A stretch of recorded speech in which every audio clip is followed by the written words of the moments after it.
Kugan Cassius, IFL TV in association with MGM Marbella. With me, I've got Nathan Cleverly here at the Collision Course final press conference. How are you, Nathan? Yes, mate, all well. All good? As usual, yep. Looking good. On it, on the weight, looking very well? Yeah, I'm bang on the weight, mate. Ready for the weigh-in tomorrow now, so I'm on the limit. Don't have to really lose anything.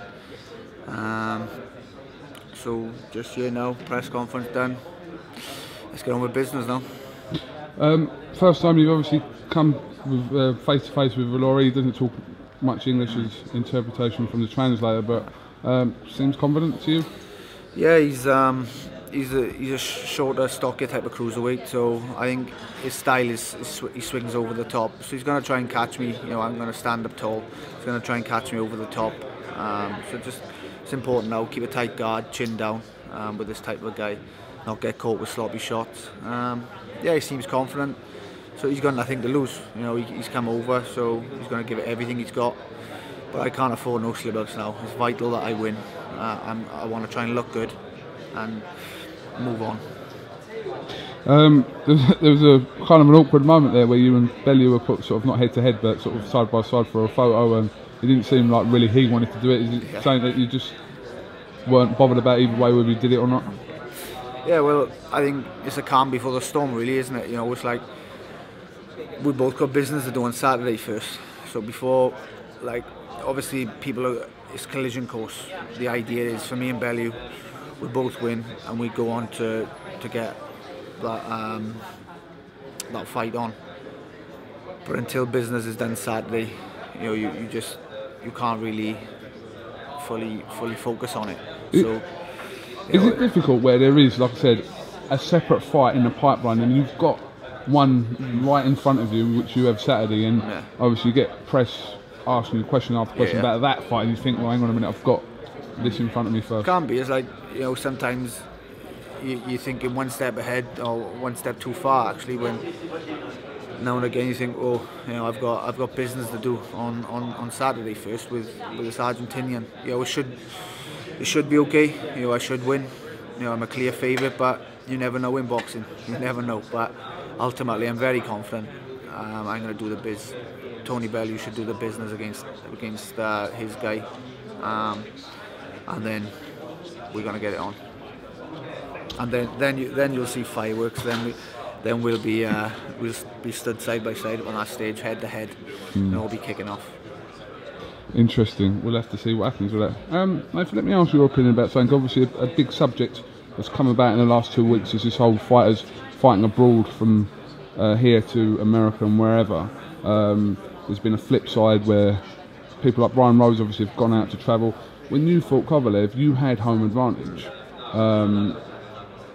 Would it have made a difference for you going out there? The pressure of fighting in Wales. What's your take on it? My take overall, if you're given that opportunity, you've got to take it wherever it is, home, abroad.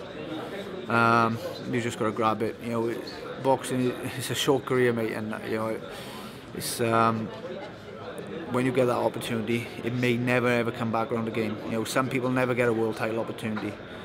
You know, they work hard, but they never get that chance. So when you get that chance to waste it and potentially throw it away, you know, just because it's abroad, I think, you know, I think that's a bit ungrateful. Should be grateful that you got the opportunity and take it. You know, whether it's abroad, whether it's home, it's a boxing ring. So overall, I don't think it may make a small percentage of a difference, but ultimately, you're two trained fighters, whether it's abroad, whether it's home, it's a boxing ring. It's if you're good enough, you'll win. Is there an argument that promoters should be steering their fighters into potential routes and fights that is more winnable than others, or not? But you can only do that for up to a certain point. You know, promoters can protect their fighters up to a certain limit, and then you've just got to let them go. You know, if they, like I said, you can protect a fighter to a certain point, and then you've got to let him go. You know, and if he's good enough, he'll produce the goods. You know, we've seen over the years, some fighters, when they let go, they fall short.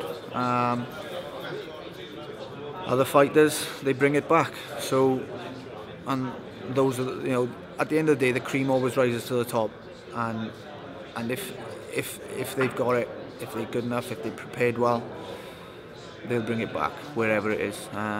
So in terms of promoter guiding a fighter, yeah, to a certain extent, but then you've got to leave him go at some point and produce the goods. Let him into the real world as such. Different situation for you, because obviously you were champion when you fought Kovalev, so you were, home advantage was in your favour that you were going to have, but obviously no one really knew how good Kovalev was, really. They had an idea, but until he fought you. Yeah, well, that's it. It's like, in my example, I'd won the Commonwealth title when I was 20, British title when I was 21, European I was 22, and then I went on to win the world title, but I had 6 defences. It's like some people have 10 defences, some people have 2 defences of their title. At some point, you're going to lose at some point, and mine was in I think it was 6th or 7th defence. So, but I was, that was a great reign for me. 6 defences of the world title. I'm happy with it, but I want to, move on to the cruiserweight division now. But as I said, every fight is different. Some have 15 defences, some have 12, some have 10. But I just come across Kovalev. He was on form. He caught me.